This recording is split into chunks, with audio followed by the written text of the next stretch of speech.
turashima Imana koko uyu munsi mwiza mutwakiriye Ibuye Ryera TV. Turashima Imana kubw'aka kanya keza tugiye gusangira ijambo ry'Imana. Ariko mbere yuko dusangira ijambo ry'Imana ndumva twabanza tugasenga kugira ngo dusangire ijambo ry'Imana. Mwami Yesu, turagushimiye kubw'aka kanya, tuguhaye icyubahiro kuko uri Imana nziza, tuguciye bugufi, tugushimiye neza n'urukundo rwawe. Mana yo hejuru n'ubutware uri mu butware bwawe, turagushimira kuko uri Imana yacu kandi uri Imana nziza. Turagushimira ko warinze igihugu cyacu, warinze abanyarwanda, warinze igihugu cy'u Rwanda, ndetse mwami wanjye urinda umugabane wa Afurika. Hari byinshi byakaye byaraduhitanye, ariko Uwiteka turagushimira kuko ukomeje kugira neza igihugu cyacu mu Rwanda. Turagushimira kuko wakomeje kurinda ubugingo bwacu. Turagushimira kubwa mwami wanjye imirimo itandukanye wakomeje kurindamo abantu bawe, ari abari muri iki gihugu, ari n'abari mu mahanga. Turagushimira imbabazi n'ubuntu bwawe. Niyo mpamvu muri aka kanya mwami w'abami turakwemereye kugira ngo uzuvugane natwe, kandi uvugane n'imitima y'abanyarwanda, uvugane natwe Uwiteka. Icyo ushaka kugira ngo mwami wanjye dusangize, mwami wanjye gice muri njyewe mpagaze nka mikoro, ariko wowe Uwiteka uvugane n'ubwoko bwawe. Rero turagushimiye kubw'aka kanya, kubw'amagambo meza ugiye kutuganiriza. Turashimira ko uri kumwe natwe mu izina rya Yesu, amen. Imana ibongere umugisha bene data, abari mu Rwanda, abari mu mahanga. Hano ni ku Ibuye Ryera TV. Ndashimira Imana kubwo mukozi w'Imana wadutumiye, kandi mvuga ngo Imana ibongere umugisha mu byo mukora byose. Mvuga ngo hari ibyo Imana yakoze byinshi. Rero tudatwaye umwanya munini, ndagira ngo dusangire ijambo ry'Imana kuko nicyo kintu cya mbere.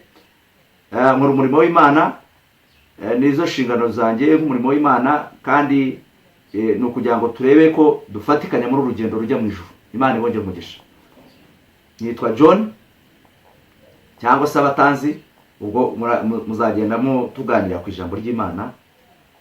Ibindi ngo Imana ibongere umugisha. Reka dusome icyanditswe kiri muri Danieli ibice 11 ku murongo wa 32.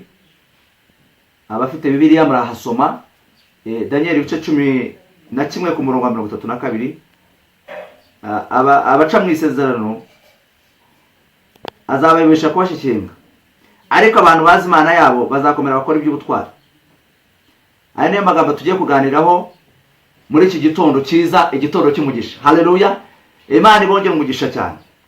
Ndashaka kongera kwibutsa yuko iki cyanditswe kivuga ku mugabo wita Danieli. Danieli ni umukozi w'Imana. Abasoma Bibiliya neza mujya mumenya ko Danieli ari umukozi w'Imana, ariko waciye mu bigeragezo byinshi, yaciye mu bihe bikomeye, yaciye mu bihe bitoroshye, ariko aza kugera ku ntego ye kuko yari umukozi w'Imana, kubera ko Imana yakomeje kubana nawe. Nawe ndashaka kubwira nk'umuntu nkurikiye ku Ibuye Ryera TV, ndashaka kugira ngo ushobora kuba urimo guca mu bigeragezo, ushobora kuba urimo guca mu bibazo, ariko ijambo ry'Imana yavuze ngo abaca mu isezerano azababesha kubashikinga, ariko abantu bazi Imana yabo bazakomera bakora iby'ubutwari. Shuti y'umusaraba wowe urimo kunkurikirana, wowe urimo kunyumva, ndashaka kongera kubwira ngo hari imbaraga z'Imana zibasha kugukura muri icyo kibazo. Hari imbaraga z'Imana zibasha kongera kugukura muri ibyo bigeragezo. Ushobora kuba utekereza yuko Imana itakuzi, ariko Imana yo mu ijuru irakuzi, iragusobanukiwe. Ushobora kuba utekereza ko Imana itakureba, ese waba urwaye, ushobora kuba uri mu bitaro, wowe unyumva, ndakubwira ngo wizere imbaraga z'Imana. Imbaraga z'Imana zishobora kugukiza. Imana ntabwo ari nk'abantu. Imana iri mu ruhande rwawe, kandi Imana irakurengera. Haleluya! Bene data, rero ndashaka kubabwira ngo komeza wizere imbaraga z'Imana. Haleluya! Kuba intwari rero, intwari nababwiye ni ikintu cya mbere kiranga ica mu bigeragezo, ariko ikagera ku butsinzi. Intwari ntabwo ari ikintu cyoroha. Reka mbaye wenda urugero rufatika. Dufite mu Rwanda, dufite umuyobozi wacu wabaye intwari bita Fred Gisa Rwigema. Muramuzi mwese, yabaye intwari kubera ko yitangira urugamba. Ngiye ntekereje kuri ubu buzima, nongera kubushushanya n'uburyo bwa Bibiliya. Bibiliya ivuga aba bagabo, ariko reka duhere ku buhamya bwacu bw'u Rwanda. Reka ne tukavuga amateka yo hanze tutavuza ayo mu Rwanda. Reka tuvuge ayo mu Rwanda twiboneye. Intwari bita Fred Gisa Rwigema n'ababashe kuyoboza igihugu, ari harimo n'umuyobozi wacu mukuru, ari we Paul Kagame, cyangwa se His Excellency Paul Kagame. Niwe mugabo ukomeye wabashe kujya gute guhagararana n'abanyarwanda, kandi murabona ko igihugu kigenda neza, Imana kigira neza. ibyo rero ndashaka kubabwira ngo Imana yo mu ijuru igiye dukora ibitangaza. Iyi yabaye igihugu muri cya gihe gikomeye, muri rya curaburindi. Bene data, reka babwire abanyarwanda, abantu mwese mutuye mu mahanga, wenda batashoboye gukurikira amateka y'u Rwanda nabo barayamenye, ariko ndababwiza ukuri Imana yatugiriye neza mu Rwanda. Imana yagiye tuvana ahantu hakomeye, nubwo kenshi twibagirwa nk'abana b'abantu, ariko Imana ije ibasha kudukorera imirimo ikomeye. Intwari rero ari we Fred Rwigema, ni ukuvuga ngo nawe yakoze ibintu by'ubutwari, aremera aritanga, amena amaraso, aribyo bita sacrifice. Hari igitambo kigomba kubaho kugira ngo ube intwari, kwitangira abandi, gukunda abandi, kugira indangagaciro za kinyarwanda, ariko noneho no kugira indangagaciro z'Imana. Ese wowe uri umukristo ubasha guhagarara ute nk'umuntu w'Imana? Ese Imana yikujyanye mu kigeragezo ntutange ukavatira yanjye, ese birahindutse? Ntabwo mbivuyemo, nta nubwo azabigumamo, nta nubwo azabigarukamo. Reka nguye nudasenga Imana ngo wegere Imana, hari ibizakugerageza kandi bikagusunika, bikakubuza kwegera Imana, bikakubuza no gukubana n'abantu. Ariko niwegera Imana, Imana izakugisha ubwenge. Haleluya! Imana izakuyobora, Imana izagutunganya. Reka nguye kandi kantu gakomeye, kuko nyewe hari abantu benshi nagiye mbona Imana ikorera ibitangaza, ariko nkwemere ku cyari twe cyo twasomye kivuga ngo agaca mu isezerano azababisha kubashishenga. Ariko abantu bazi Imana yo bazakomera bakora iby'ubutwari. Ntabwo ushobora gukomera utabashije gukora iby'ubutwari. Gukomera bisaba iki? Bisaba kugira icyambere, kugira ikintu bita icyerekezo, aricyo bita vision, intumbero yawe ihagaze ite? Ese usenga usenga ute? Uhagaze ute? Basha kwegera Imana wongeye usenge. Niba arasenze rimwe wongeye inshuro 7. Umugabo bita Namani bamujyanye mu kidendezi, umugabo bita cyangwa se umukozi w'Imana yamubwiye ati genda wihaje mu kidendezi. Amubwiye ati wihaje mu kidendezi, we abifata nk'ibintu byoroheje. Avuga ngo ikidendezi ngo se ngo biriya ngo byakiza umuntu. Reka mbwira, amagambo y'abakozi b'Imana afite akamaro, afite agaciro. Mubaye abantu b'Imana, mumumvire, kuko ijambo ry'Imana yavuga ngo ubundi kumvira umukozi w'Imana ni byiza, kuko ubundi ibintu by'Imana bikorera mu bantu bayo. Yesu ashimwa cyane. Abantu bubaha Imana bakunda abakozi b'Imana. Imana ibongeye umugisha. Ndabakunda namwe kandi ndababwira ukuri, hari icyo mugomba kubasha kumenya mu buryo bwo gukora icyo bita sacrifice. Sacrifice ni igitambo. Kwitanga uburyo bwose, ari ugukorera igihugu ukitanga, ari ugukorera imirimo y'umuryango wawe ukitanga, ari ugukorera itorero ukitanga, ari ugukorera abanyarwanda ukitanga. Imana ikongera umugisha, kandi ndabizi ko Imana ibakunda, kandi ndabizi ko Imana uyikorera. Nawe niba uyikorera rero, haguruka wongere usheme imbaraga, wongere we gucika intege. Haleluya! Icyambere nababwiyaga kugira icyo bita principles cyangwa se amahame yo kuba Imana no gukorera Imana kugira ngo b'intwari. Icyambere no kugira intumbero, vision cyangwa se vision. Murabizi ko igihugu cyacu cyagize vision ya 2020. None twebwe dufite ikiza yuko twabonye vision ya 2020. Ubu tugeze muri vision 50. Ubwo urumva yuko igihugu cyacu gifite icyerekezo. Niba igihugu gifite icyerekezo rero, natwe tugomba kugira icyerekezo nk'abakozi b'Imana, nk'abantu b'Imana, nk'abakristo bizera Kristo. Haleluya! Vision hari ibyo bita kugira urebe kureba kure, ugategura ibintu byawe, ugategura ejo hazaza hawe, ugategura ejo hawe umuryango, ugategura ejo igihugu, ukareba yuko Imana ibasha kugira icyo gukorera.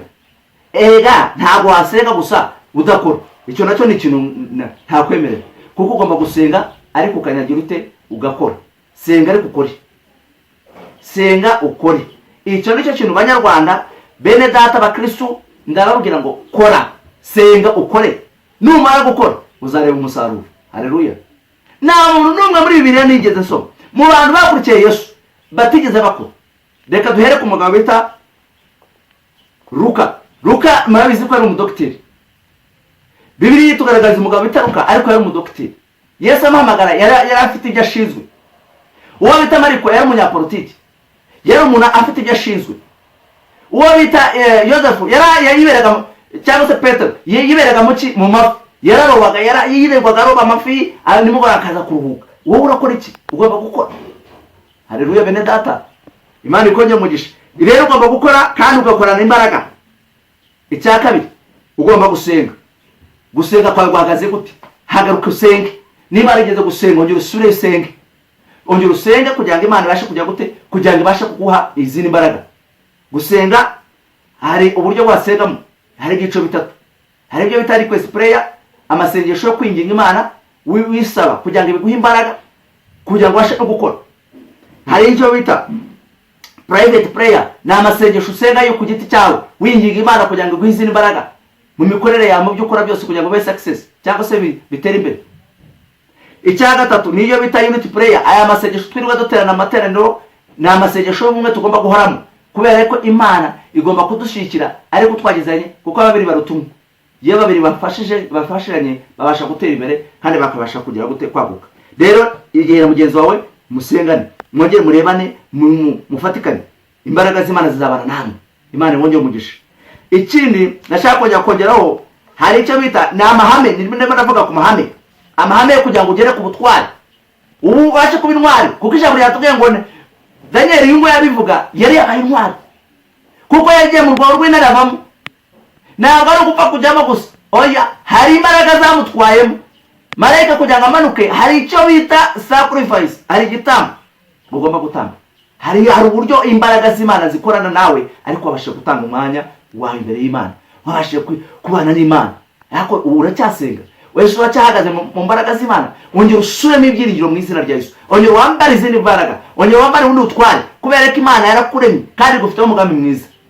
Waba uri mu mahanga, waba uri mu gihugu cy'u Rwanda, bene data komeza usenge. Icya gatatu ku mahame, nari mvuze amahame, ubwo nigeze ku ihame rya gatatu. Ihame rya gatatu ni ukwizera.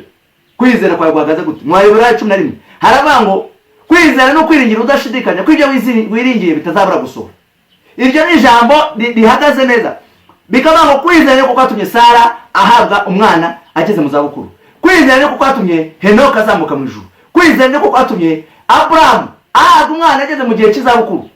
Kwizera ko kwatumye Imana yishimiye igitambo cya Abeli.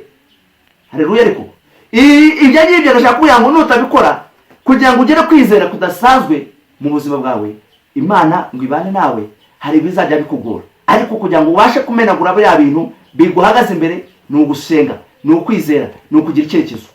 Ibyo ni amahame agomba kumenya. Ihame rya kane. Ihame rya kane riravuga gukora cyane.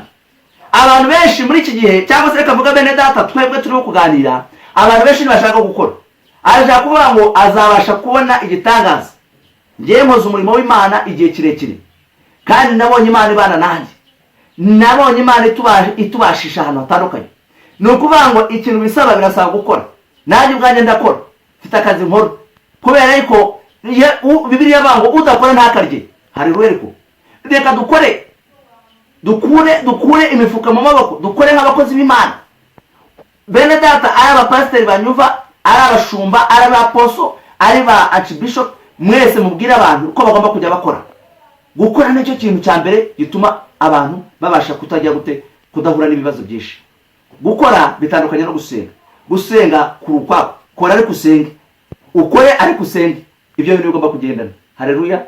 Imana ikongera umugisha. Gukora ni ikintu gikomeye, kandi ugakoresha igihe cyawe neza. Gukora ndojya gusubira ijambo bita gukora. Urakora iki? Kora business, niba ari business noya, ariko ukore. Haguruka ukore, gira ikintu nibura ukoraho gishobora kugira ngo kikwinjirize. Ni ngombwa kugira ngo utegure gahunda zo gusenga. Niba ari gahunda yo gusenga, ni gahunda yo gusenga, kuko ijambo ry'Imana yabihamya neza kukora imirimo y'amaboko yacu Imana yaho yiha umugisha. Haleluya. Niyo mpamvu tugomba gukora. Ikindi ni ikintu bita time management, cyangwa se gukoresha igihe neza. Ubundi igihe cyawe ugikoresha uti? Ese mu gihe kwizera kwawe utekereza ko ibintu byananiranye? Utekereza ko Imana itakuzi? Ntabwo byananiranye, ahubwo harabura ikintu bita gukora, ugakoresha n'igihe neza. Abantu benshi bagije igihe hanze ngaha baze gukora, kandi Imana irabareba. Imana irakuzi, Imana iragusobanukiwe, ijya kukurema ari bizi.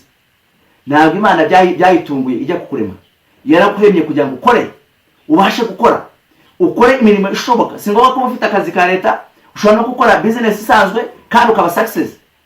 Kuko abantu benshi bakize ku isi ntabwo ari abantu b'abakozi ba leta, ni abantu bakoze ushobora guhera ku magi ukayagurisha, ushobora guhera ku bene data. Reka babwire business z'Imana ni nyinshi. Imana ishobora kwigisha uburyo ugomba gukora. Ngiye ndashaka kubabwira ngiye ubutumwa bwanjye ntago ari ubutumwa bwo kukubwira ngo wicare ibintu bizikora. Oya, haguruka ukore. Numara gukora ugakoresha igihe neza, Imana izaguha umugisha kandi izakugira neza. Iri hame ryo gukora rero, gukoresha igihe neza, umwongereza yaciye umugani avuga ngo if you lost time you lost money. Yaravuze ngo nutakaza igihe uzatakaje amafaranga. Arongera avuga ngo when you seek well you live well. Ngo itekereje neza ubaho neza. But when you seek power you live poor. Iyo itekereje nabi ubaho nabi. Iryo ni ihame gukora ariko ukagira gukoresha igihe neza. Abantu benshi ntabwo dukoresha igihe neza.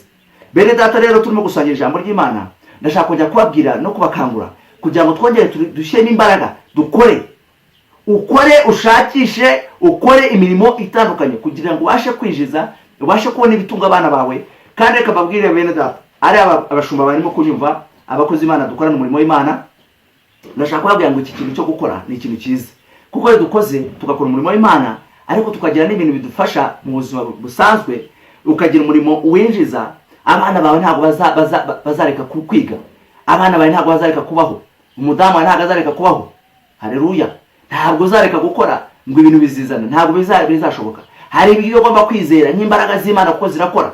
Imana ikora ibintu bijyanye n'ibyo bita spiritual works, cyangwa se ibi uburyo bw'umurimo wo mu mwuka. Urugero, kango urugero rufatika. Na Imana hari indwara ishobora kunanirana, ikananirana mu baganga, ikananirana ahantu hose, ikananirana ku isi yose, ikananirwa n'amafaranga, amafaranga akagira ntagire icyo ayikoraho, ariko Imana ikayikuraho kubera ko Imana ifite imbaraga zidasanzwe. Haleluya. Ariko ikintu bita umuti w'ubukene cyangwa se umuti wo kuva mu bukene ni ugukora. Haleluya. Ni ugukora. Umuti w'ubukene ntabwo ari kuri dayimoni nyinshi. Twarazirukanye ariko reka babwire, twarazirukanye na n'ubu ngubu ziragenda, ariko dayimoni ntabwo ari cyo kibazo. Ikibazo ni ukudakora kugira ngo abantu bahinduke mu ntekerezo, kugira ibitekerezo byiza, kugira icyerekezo cyiza, kugira iyerekwa rizima, kugira plan. Igitekerezo cyawe ugomba kuba ugihagazeho ariko ukagira na plan. Haleluya. Iyo ni ikintu ugomba gukora. Gukora cyane ugakoresha igihe neza. Numukurikiza amahame uzabasha gutera imbere. Kuko Bibiliya iravuga mu mubwiriza ibice 3 ku murongo wa mbere. Salomo, umugabo bita Salomo. Reka mvuga wenda kuri Salomo. Salomo uyu mugabo yaratunze icyambere. Salomo yari afite ubukungu bwinshi budasanzwe. Salomo yari umukozi w'Imana mu buryo budasanzwe. Salomo yari umwami. Salomo yari umuntu udasanzwe mu buryo bwose butandukanye. Yari afite n'abagore benshi. Haleluya. Nukuvuga ngo uyu mugabo bita Salomo yari umuntu udasanzwe, ariko yavuze amagambo akomeye hano. Yaravuze mu mubwiriza ibice 3, kabenda amasome ushobora kubuza ngo wenda ibyo ndimo kubwira ntabwo bifite aho birimo birava mu ijambo ry'Imana. Gukora ni inshingano, ni ibintu Imana yaturemeye. Tugomba gukora kugira ngo tubashe gutera imbere bene data. Haleluya. Icyanditswe kiri mu mubwiriza ibice 3. Bene data, ndashaka kubabwira yuko Imana ishaka abantu bakora. Bibiliya ivuga ngo ibice 3 ku murongo wa mbere, avuga ngo Imana igenera ikintu cyose igihe cyacyo. Ariko reka ndehere kuri iki ibice 3, havuga ngo ikintu cyose cyagenewe igihe cyacyo n'icyagambiriwe munsi y'ijuru cyose gifite umwanya wacyo. Hariho igihe cyo kuvuka, hakaba n'igihe cyo gupfa, hakaba igihe cyo gutera, hakaba n'igihe cyo kurandura, hakaba igihe cyo gutera n'igihe cyo kurandura, hakaba igihe no reka ahangaha kurandura ibikuri, reka wenda ndekera aho ngaho, hakaba hano yavuga ku bihe, reka ndeke kujya kure cyane. Iri jambo Salomo abivuga, Salomo ari umuntu ufite amafaranga, yari afite ibintu akora, yari afite ubukungu. Mu bantu batunze ku isi nta muntu watunga nka Salomo. Reka kuvuga ngo abakire bafite amafaranga, harimo abantu benshi bafite amafaranga pe, kandi Imana ibongera umugisha. Bene data, kuko mwarakoze, iyo ukoze ubona umusaruro. N'igihugu cyacu aho kigeze nuko ari ugukora. Kandi ndabibashimira nk'Abanyarwanda, ndabashimira abakozi b'Imana batandukanye. Ndabyibuka neza tugishyika muri iki gihugu. Igihugu cyari kiri ahantu hatoroshye, ariko Imana igenda ikoresha abantu ari mu bijyanye no kugira ngo muri bihe turimo bitoroshye, ariko ndababwira ngo Imana yabanye n'Abanyarwanda. yabanye n'ubwoko bwacu bw'u Rwanda, yabanye n'abanyarwanda, abana b'Imana. Muri abana b'Imana rero, mwese muri abana b'Imana, Imana yabatoranyije. Haleluya. Ikindi nshaka kubabwira, tuvuye kuri icyo cyo gukora cyane, hari ikintu bita kugira intego. Intego zawe ni izihe? Ugomba kugira intego kugira ngo ubashe kuba intwari. Iyo udafite intego, ugera igihe hagati ibintu byose bigakata, bigahagarara. Ariko iyo ufite intego, urazikora witonze ukazazigeraho. Intego ni ikintu cy'ingenzi. Imana ibonye umugisha. Nugihagararaho intego, Imana izabana nawe kandi uzaba umuntu w'intwari. Abantu bitwa Dawudi cyangwa se Daniel reka wenda mvuga kuri Daniel nguko niwe navuzeho mbere. Daniel uyu nguyu yatagira intego, bakavuga ati mupfukamira ikigirwamana, bari kugipfukamira. Nawe hari bizahura nabyo mu rugendo, hari ibyo bizakunaniza mu rugendo, bikubwira bati nyamuneka ibi bintu ntabwo ugomba kugerayo. Mujya mwumva umugabo bita Mukristo, abasomye igitabo cya Mukristo mujya mugisoma mukacyumva, kivuga uyu mugabo ukuntu yahuye n'ibigeragezo byinshi, ariko yageze igihe aba success. Kubera iki? Hari ibyo yahuraga nabyo, aho bita bagahinda gasaga, babwihebe, hari ibintu by'uhura nabyo byakunaniye, hari ibintu bigwagarira imbere bikavamba, uyu mugabo arajya he bikakwitambika. Ibyo rero ugomba guhagarara mu mbaraga zo bita kugira intego. Gira intego muri wowe, tegura ibintu byawe, ugira intego. Niba ari business, ugira intego. Niba aho ushaka kuzagera, ugira intego. Niba ushaka kuzatera imbere, gira intego. Niba ushaka kuzakorera igihugu neza, gira intego. Nongeye gukangurira ari urubyiruko bene data, urubyiruko rukumva, mugomba guhagarara mugakorera igihugu. Twese dukorera igihugu kandi Imana ibashije kubana natwe. Gukorera igihugu ntacyo ni ibintu byiza, ni ibintu bifite agaciro gakomeye ku gihugu. Rero gukora niyo ukoze cyane, ugakorera igihugu, ukagira intego muri wowe, Imana ibana nawe. Imana ikonye umugisha. Ikindi kintu nashaka kuvuga ni icyo bita gushora imari, cyangwa se kugira uburyo ushoramo. Ntabwo ari ugushora usenga gusa. Gusenga ugomba gusenga, kuko amavuta yo gusenga ni amavuta ari ku rwego rundi. Nababwiye ko amasengesho ari mu byiciro bitatu. Hari gusenga ariko ukanakora. Ariko gusenga, ibyo nababwiraga harimo no gushora. Urashora mu biki? Igishoro cyawe ni iki? Ese urakora ibiki? Ni ibiki ushaka gukora? Imana ishaka kugira ngo rero ubwenge bwawe uko ubasha kubukoresha. Iyo udashoye ngo urebe ibyo ukora, Imana igushyikire, ntabwo ubasha kuba success. Ntabwo nemeranya n'abantu bavuga yuko bazasenga gusa kuva kuwa mbere kujya kuwa gatandatu, gusenga kujya ku cyumweru ukajya mu kiliziya, cyangwa se ugasenga ku munsi umwe ukavuga ngo iyi minsi yose ngomba kwikavari ngasenga. Oya, gusenga bifite uruhare rwabyo. Hari ibyo bikuraho, byirukana imbaraga z'imivumo. Gusenga bikuraho abadayimoni, gusenga bikuraho imyuka mibi, ibya karande byose. Ibyo byose Satani yaguhagazeho. Urasenga, iyo usenze imbaraga z'Imana ziramanuka, zikakubita ya karande, zikakubita ya mikosha. Ariko ukagira igishoro, ugomba gushora ugakora. Ibyo bintu ndashaka kubabwira nka bene data, abakristo bene data, mugomba guhinduka mugakora. Iyo ukoze ugashora, ibyo washora byose. Ushobora gutangira wenda nk'akantu gatoya. Byari abantu benshi nzi bagiye bacuruza amagi. Impamvu navuze amagi nuko igihe ushobora kuricuruza ari 80 ukaricuruza karikavamo 100. Ibiceri 20 bari amafaranga menshi. Ushobora kutabiha agaciro, ariko aya mafaranga ya service ashobora kuzavamo ikintu gikomeye. Ikindi nashaka kubabwira ni ikindi kijyanye n'ihame nyine ryo kugira ngo ugere ku butwari. Babyita guhinduka mu buryo bw'imitekerereze. Ese uracyatekereza ute? Ese umaze gukizwa wahinduye iki? Ni ibice wavuyemo. Ijambo ry'Imana rirambwira mu Baroma ibice 12 ku murongo waho wa mbere. Abaroma ibice 12. Njyewe ntabwo nagenda mu cyanditswe cyera cyangwa se mu byanditswe byera kugira ngo tubigendanemo neza. Ushobora kuvuga uti wenda uyu muntu aravuga ibijyanye n'iki n'ibindi byanditswe, ariko reka nkubwire wumve mu Baroma iravuga ngo nuko bene data ndabinginga 12, ndabinginga kuko imbabazi z'Imana ngo mutange imibiri yanyu ibi bitambo bizima byera bishimwa n'Imana, ariko kwikora kwanyu gukwiriye, kandi ntimwishushanye n'ab'iki gihe. Haleluya. Iryo jambo ni ijambo ryiza. Kutishushanya ni igihe ugomba guhinduka. niba wari umusambanyi ugomba kubivamo, niba ari umujura ugomba kubireka. Haleluya.